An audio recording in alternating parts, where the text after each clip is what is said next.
Justin Ajolo Mutwa muyizi ku ssomero lya Muganza Primary.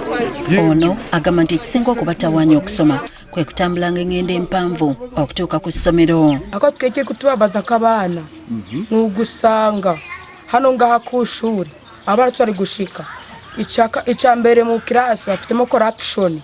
Kyokka bwe batuukayo abasomesa babanenya okutuuka ekikeerezi ne babawa n'ebibonerezo ng'okulima.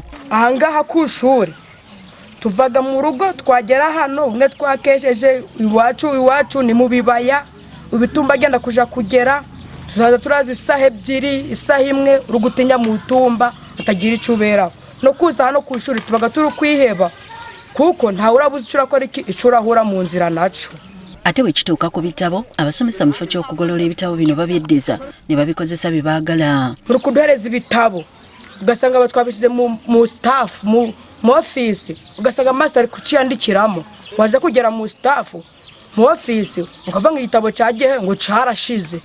Judith Iragise muzadde era mutuuze ku kyalo Rutale obuzibu butadde ku gavumenti obutafaayo ku masomero gaayo olwo amasomero akazitone kagassa ku bazadde ate nga nabo tebeesobola. Kuba muri kureba ngo hano nta boarding iriho cyo nicyo kintu ngatwa batwa kiri kutubabaza nta mwana w'umutwa dushaka ngo aguma ari gutambu cyaro hawe nibura twe turaguma ababyeyi turi kwipfaho ariko dushaka ngo abana bagira uburaro bwo kuryama.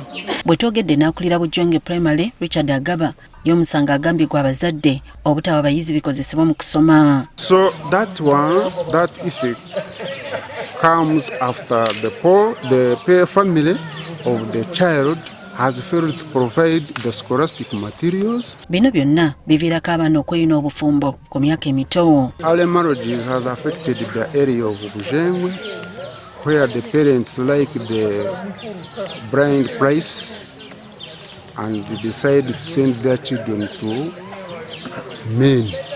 We reported that case to the authorities. Then authorities tried to move in the villages and sensitize the community. Atwaire Maureen atwala ebyabaka n'abaana akubiriza abazadde bulijjo okolagananga ne poliisi okutaasa abaana singa bagwa mu mikono emikyamu. We're supposed to investigate these cases and make sure that the perpetrators are held accountable.